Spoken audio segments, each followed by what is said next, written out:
ফিনল্যান্ডের লোকেরা নাকি বেশি সুখী। তা আজকে আমরা দেখবো কারণ কি, তাদের তো সুখের কারণে এটা আমরা খুঁজে দেখবার চেষ্টা করব।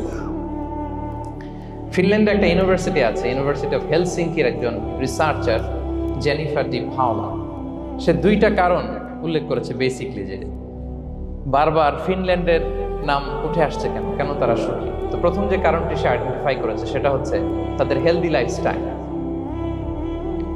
তারা হেলদি লাইফস্টাইলে অভ্যস্ত, প্রকৃতির সাথে তাদের নিবিড় একটা সান্নিধ্য আছে এবং সেই সাথে স্বাস্থ্যসম্মত তাদের কর্মজীবন, হেলদি লাইফস্টাইলের কারণে তারা হ্যাপি।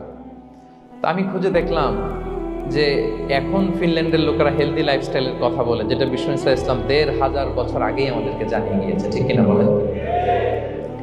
আপনি যদি বিষ্ণু ইসলামের বায়োগ্রাফি একটু চেক করেন, দেখবেন যে কতটা অর্গানিক লাইফ বিষ্ণু ইসলাম লিড করেছেন। প্রকৃতির সাথে বিষ্ণু ইসলামের সম্পর্ক যে কতটা নিবিড় ছিল আপনি শুনলে অবাক হবেন। ওনার শৈশবের দিকে যদি আমরা তাকাই, আমরা দেখবো যে তিনি মক্কায় জন্মেছেন ঠিকই, কিন্তু মক্কায় বড় হননি, বড় হয়েছেন বনু সাদে।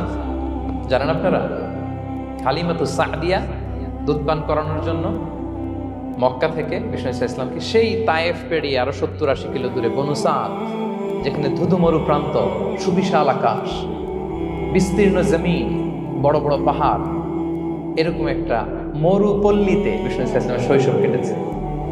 দেখেন প্রকৃতির সাথে বিষ্ণু ইসলামের জীবনে কতটা নিবিড় সান্নিধ্য ছিল, কতটা সুনিবিড় সম্পর্ক ছিল।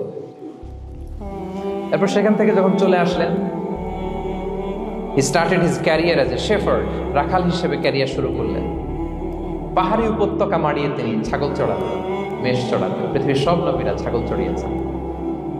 মরুভূমির রুক্ষ পরিবেশ মাড়িয়ে মরু ঝড় সাইমুনকে মোকাবেলা করে তিনি কাফেলা নিয়ে এদিক থেকে ওইদিকে যেতেন। ২৭টা যুদ্ধে সরাসরি নেতৃত্ব দিয়েছেন আল্লাহ। পাহাড়ে উঠতেন, মরুদ্যানে হাঁটতেন, খেজুরের বাগানে ঘুরতেন, তৃষ্ণা লাগলে কুয়া থেকে পানি তুলে খেতেন। এর চেয়ে অর্গানিক লাইফ আর হতে পারে ভাই?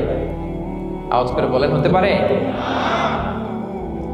ইভেন যেখানে ঘরের ভেতরে ঘুমাতেন, ঘরটাও ছিল খেজুর পাতার ছাউনি দিয়ে, খেজুরের পাতা, ডাল, ছোবড়া, এগুলো দিয়ে বালিশ, তোষক, জাজিম বানিয়ে শুতেন, আর সবসময় অর্গানিক খাবার খেতেন।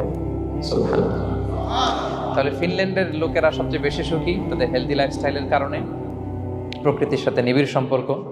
কিন্তু বিষ্ণু ইসলাম এই ঘটনা ঘটার ১৫০০ বছর আগেই জানিয়ে গিয়েছেন যে হেলদি লাইফস্টাইলের কোনো বিকল্প নেই। পুরো লাইফটাই ছিল ওনার হেলদি, অর্গানিক। সুবহানাল্লাহ। জেনিফার ডি পাওলা দ্বিতীয় যে কারণটি উল্লেখ করেছেন যে ফিনল্যান্ডের লোকেরা এত সুখী কেন, সে বলেছে যে তারা টেনশন ফ্রি লাইফস্টাইলে অভ্যস্ত, কোনো পরিস্থিতিতে উদ্বিগ্ন হতে চায় না, যে কোনো সিচুয়েশন ঠান্ডা মাথায় ডিল করে। বিষ্ণু ইসলামের বায়োগ্রাফির দিকে তাকান, তিনিও তাই করেছেন সারা জীবন। সুবহানাল্লাহ। সাধ্যের সবটুকু বিষ্ণু ইসলাম করতেন, সর্বোচ্চ চেষ্টাটুকুন করে চেষ্টা প্রচেষ্টা শেষে, কর্ম শেষে ফলাফলের জন্য তিনি আল্লাহর উপর নির্ভর করতেন। তাওয়াক্কুল আলাল্লাহ। উদ্বিগ্ন হতেন না, মাথা ঠান্ডা রেখে সিচুয়েশন ডিল করতেন।